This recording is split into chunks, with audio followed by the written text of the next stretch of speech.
ndugu yetu Yona Sonero ambaye anatoka jimbo la Mashariki. Kamati ya utendaji na halmashauri kuu ya kanisa la Moravian kwa niaba ya majimbo walisema, tuliamua tukasema tumpongeze ndugu yetu Yona Sonero kwa mchango wake mkubwa ambao ameutoa kwa kanisa la Moravian Tanzania.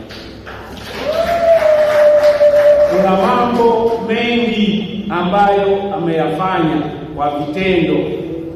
akitumia sadaka yake kuweza kusaidia mambo mbalimbali ambayo tumeyafanya katika